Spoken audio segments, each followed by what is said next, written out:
سلام دوستان، با یه انرژی خانی دیگه در خدمتتون هستیم. امروز میخوام انرژی خانی کنم برای در واقع روابط کات شده و کراش. لطفا نیت کنید کسی که مد نظرتون هست رو توی ذهنتون بیارین تا انرژیتون جاری بشه. دکمه لایک رو هم بزنید. خب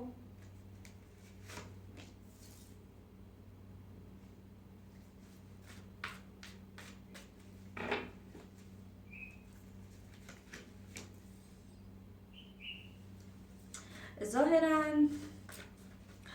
شما ممکنه علاوه اگر حالا در واقع خانم هستین، علاوه بر کیس احساسیتون یه نفر دیگه هم توی زندگی شما هست و یه جورهایی شاید هم خودتون و هم در واقع اون شخص داره تلاش میکنه بخواد در واقع ارتباطش رو با شما اوکی کنه.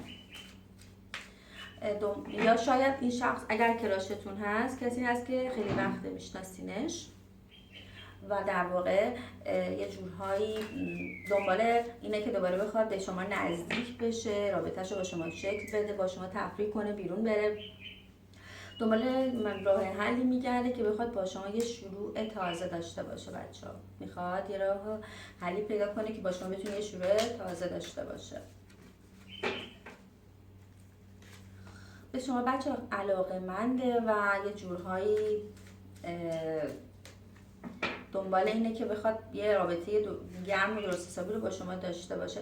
من بیشتر حس میکنم کسی که از قبل میشناختین، یعنی این شخص اگر حالا رقیب هم هست، یعنی کسی دیگه هم هست غیر از کیس احساسیتون، کسی هست که شما اونو قبلا هم میشناختین یا بینتون حالا یه فاصله هایی افتاده و در واقع میخوایم به هم دیگه یک شانس دیگه بدیم.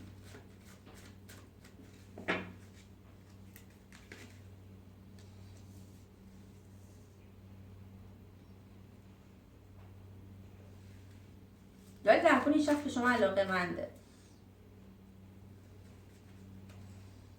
اجازه بدین بازم کارت بریزم.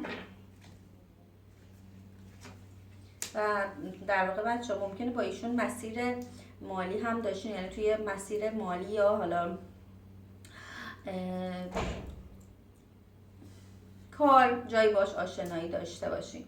حالا من در کل میخواستم برای کیسی که کات شده بگیرم. اجازه بدین ببینم این شخص اصلا کیه اینجا افتاده. آیا ممکنه خود کیس احساسی شما باشه؟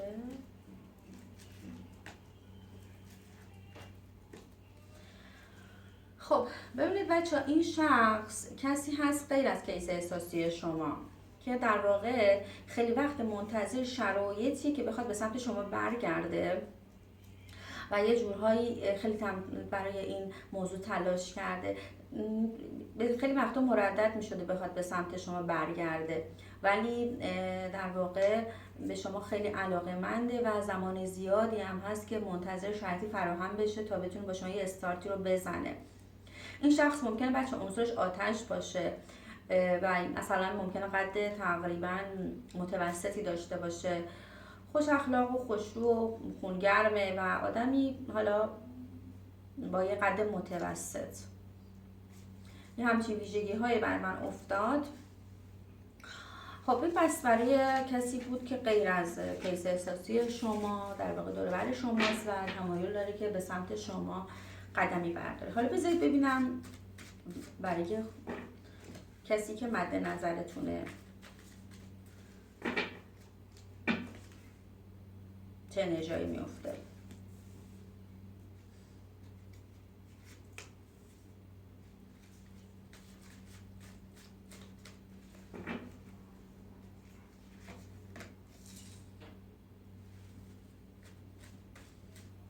بچه براش یه غم و ناراحتی خیلی زیادی رو میبینم از اینکه شاید از مسئله آگاه شده و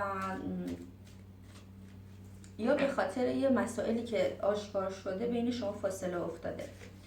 ممکنه بچه ها این شخص کیس احساسی شما فکر میکنه شما با کسی دیگه تو ارتباط هستی و حتی بچه ها ممکن تصور بکنه که شما ممکنه با کسی رابطه عاطفی و یا احساسی عمیقی دارین و این موضوع باعث شده که شاید شما ازش فاصله بگیرین و این موضوع ذهنش رو بسیار به هم ریخته کرده.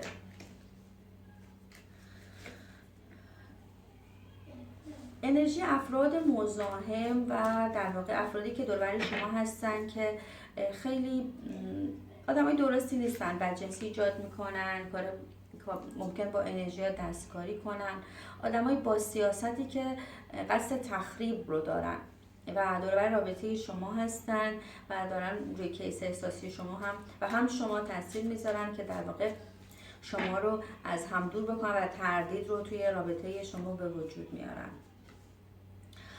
اما بچه‌ها من برای شما یه شروع جدید رو میبینم، یعنی برای کسی که نیت کردین که حالا باش کارت هستین، یه استارتی بین شما دو نفر میخوره، یه صحبت و گفتگویی بین شما اتفاق میفته. ولی خب بچه‌ها این صحبت و گفتگو شاید فقط در حد پیام و چت باشه. اجازه بدین. یه صحبت و گفتگوی اتفاق میفته که شاید بخواید به همدیگه یک شانس دوباره بدین و دوباره بخواید با همدیگه ارتباط برقرار بکنید. منتها انقدر که این رابطه به خاطر دخالت افراد دیگه و حتی انرژی های سنگینی که توی این رابطه هست، انقدر این رابطه سرد شده که استارتی که اتفاق میفته خیلی کوتاهه و شاید در حد یه چت و پیام باشه، ولی خب همون میتونه بچه به عنوان یه شانس برای رابطه شما در نظر گرفته بشه که شانسی که دوباره بخواد این رابطه شکل بگیره. ممکنه این قدم از سمت خانم رابطه اتفاق بیفته و خودتون بخواید یه تلاشی برای این رابطه بکنید. بچه خیلی عالی افتاد. روی کارت شما کارت حلقه و ازدواج افتاده و یه جورهای شما دنبال تعهد با این شخص هستین. اون که شخص احساسی شما هم به همین صورت دوست داره با شما مسیر ازدواج و تعهد رو بره و با شما همخونه بشه، تشکیل خانواده بده، دنبال مسیری که بخواد در واقع رابطه شما رو به سمت تعهد و جدی‌تر شدن ببره. ببینید این استارت کوچیکی که بین شما در واقع اتفاق میفته شاید در ابتدا در حد یه حرف و گفتگو باشه، یعنی یه جورهایی شاید واقعا رابطه به سمت کات شدن کامل رفت. این برای کسایی که تو ارتباط بودن و کات شده. برای کسایی که کراش هستن یه صحبت و گفتگو، یه استارت بین شما رقم میخوره که این استارت شاید در ابتدا در حد یه صحبته برای هر دو، در حد یه صحبت شاید مثلا اونجور گرمایی که بخواین تو رابطه‌تون نباشه، ولی پشت سرش بچه‌ها براتون واقعا یک شانس درست رو توی رابطتون به وجود میاد، باعث میشه مسیر رابطتون به سمتی که خودتون دلتون میخواد بره. در واقع بیشتر هم داره پیشنهاد میده که شاید خودتون بهتره این قدم رو بردارین و یک شانس این قدم کوچیک شما حتی در حد یک پیام میتونه باعث بشه که در واقع مسیر رابطه تغییر کنه و حالا تعهد و یکی شدن رو توی این رابطه به وجود بیاره. یه جورهایی شاید نیاز به یک تلنگر داره این رابطه.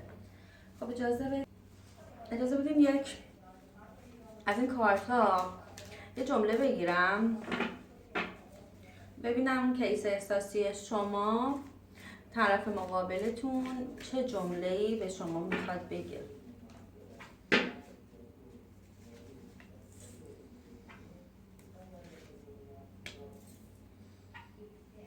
خب ببینید شاید تا الان یک مقدار ترس داشت از اینکه بخواد به سمت شما برگرده و یا اقدام برای رابطه انجام بده، اما دنبال این هست که بخواد در واقع این جسارت رو در خودش به وجود بیاره و به سمت شما قدمی برداره.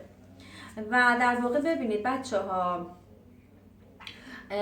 شاید دور برش اگر خیلی شلوغه یا افرادی دور برش هستن که خیلی دخالت کردن توی این رابطه، توی در واقع حالا زندگی خودش، دنبال این جسارته که بخواد پاکسازی بکنه زندگیشو، شاید خیلی درگیر در واقع مسائل اشتباهی تو زندگیش هست، وقتشو به بطالت گذرونده، به کارهای اصلی زندگیش نرسیده و در واقع ببینید بچه ها میخواد به سمت نور حرکت بکنه، میخواد در واقع انرژی های منفی، افکار منفی، آدم های اضافه، کارهای بی‌معنی زندگیشو از زندگیش حذف بکنه. این جسارت رو میخواد در خودش به وجود بیاره و به سمت نور بره و به سمت روشنایی بره و این روشنایی رو بچه در شما میبینه و فکر میکنه در واقع باید به سمت شما بیاد تا بتونه زندگیشو تغییر بشه. شما میتونید براش اون روشنایی و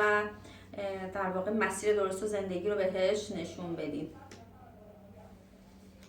در واقع میخواد به سمت اهداف زندگیش حرکت بکنه و یکی از اهداف زندگیش رو بچه شما میبینه. دوست داره در واقع در کنار شما به خوشی ها و تفریح های زندگیش رو در کنار شما ببینه.